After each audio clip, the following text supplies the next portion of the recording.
It's the end of the 16th century, the age of chivalry and knighthood. Standing here in the center of St. John's Co-Cathedral, one is immediately struck by the romantic depictions of heroes of the Order of the Knights of St. John.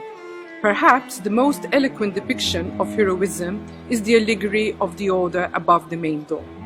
It recalls a great battle, the Great Siege, fought in Malta between the Knights of St. John and the Ottoman Armada.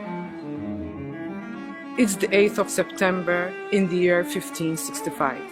The dust is settling, the searing sun scourging and blistering the backs of the few surviving knights and brave Maltese people.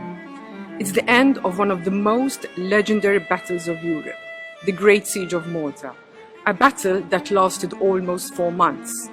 Overcoming this battle was a resounding victory for Catholic Europe. The Sultan Suleiman the Magnificent was a force to contend with, but Grand Master Jean de Valette was also a formidable character who rose up to the challenge.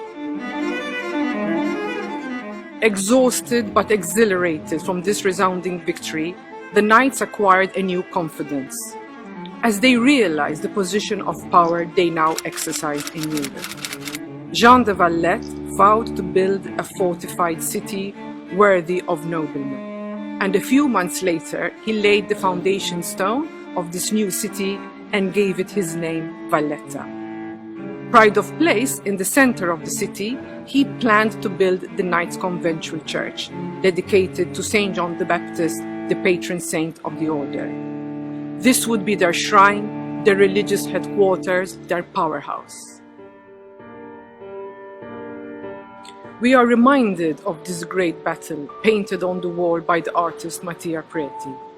Francesco Balbi da Correggio, the Italian soldier who fought as an arquebusier with the Spanish corps, gives us a first-hand account of the siege and tells us how on the last day of the assault on the fort of St. Angelo began at dawn. So great was the noise, he writes. The shouting, the beating of drums, and the clamor of hundreds of Turkish instruments that it seemed like the end of the world. In the center of this intriguing image, we see the allegory of the order. It is one of the best examples where we find art being transformed into a visual language as an instrument to play upon the viewer's emotions and impress on them the cause of the order. In the center, there's Minerva. She's the goddess of wisdom and war, but war with just causes. And we see 2 angels descending from the skies about to crown her.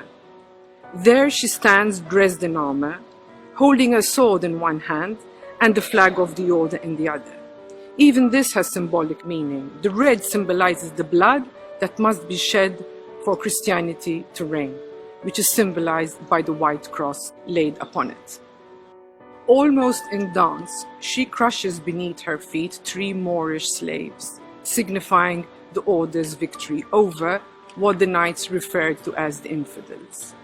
Included in the scene are the 2 Spanish cotoner grandmasters, Raphael and Nicholas. Grandmaster Raphael points towards a picture of a galley representing their naval force, whilst Nicholas tends to the sick, which was the original mission of the order. Heaps of soldiers laying slayed in battle and depicted on either side. From above, angels descend from the skies, holding palm fronds. They are the symbol of martyrdom and triumph. Nicholas, his reign, together with his brother Raphael before him, was the period when most of the Baroque embellishment of the church took place, including Mattia Preti's painting of the vaults. From that day on, the display of triumph became the most prominent theme which we find carved and embellishing the rest of the church.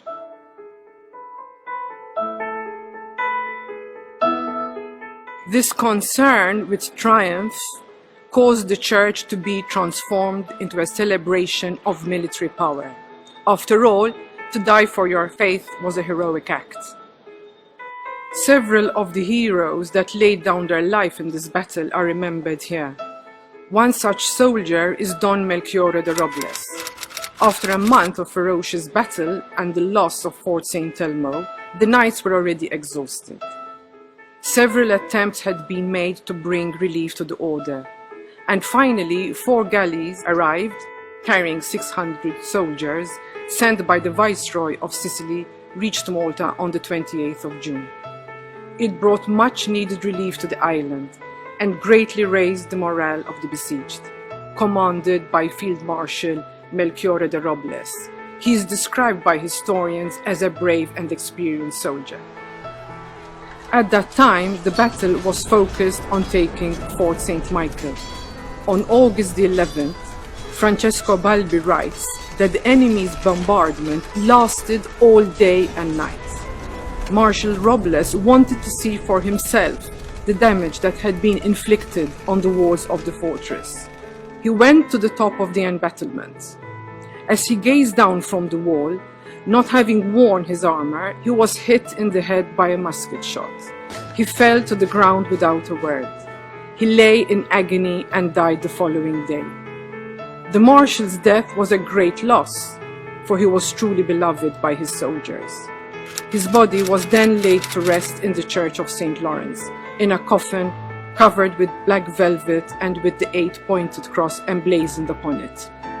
His tombstone, in fact, describes him as a great hero and as a fearful scourge to the enemy, and also says that with every drop of his blood, he saved the lives of hundreds. He lives on again. As soon as he died, his soul lives on triumphantly in heaven. The Calabrian artist Mattia Preti, who was commissioned to decorate this great vault, also portrayed several heroes of the order. Amongst them is Grandmaster Jean Perizot de Valette. Unfortunately, he died before he could see his conventual church completed. Fra Adriano La Raviera's heroic action during the Great Siege earned him a place in the cycle of saints and heroes that accompany the life of Saint John the Baptist painted by Preti. Bosio records that he was captured whilst fighting bravely, but he was beaten and subjected to horrific torture so that he would be forced to give the enemy information about the battle plans of the knights. But he defiantly shouted, "It will do you no good to torture me. You will learn nothing from me, except that you will never take Malta." On hearing his defiant cry, he was immediately tortured to death, and his chest was cruelly carved open in the shape of a cross. From Melchiorre de Montserrat was another knight that died during the Great Siege. He was Spanish from Valencia, attached to the Spanish Long of Aragon.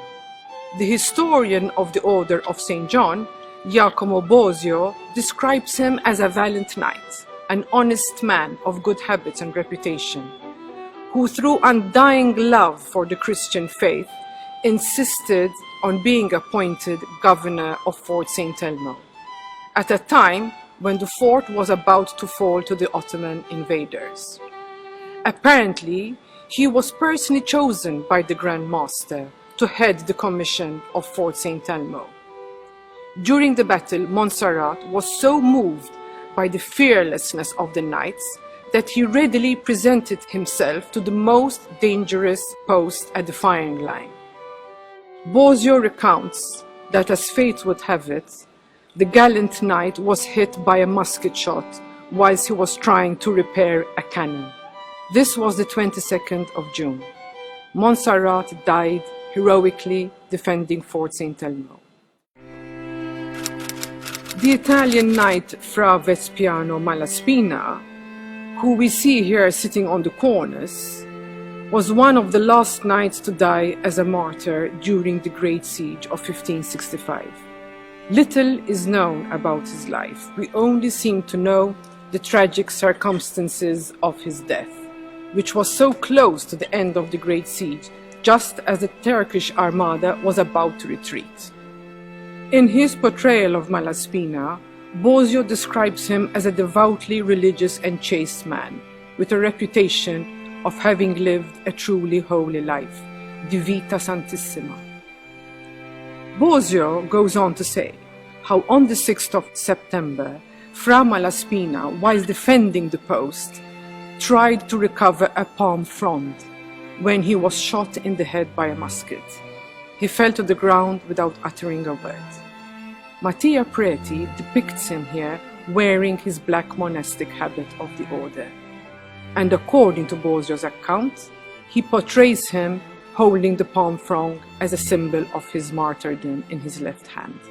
With his right hand, he points upwards towards the central episode, where John the Baptist preaches to soldiers that they should be content with their earnings, a direct reference to Malaspina's virtuous and humble life.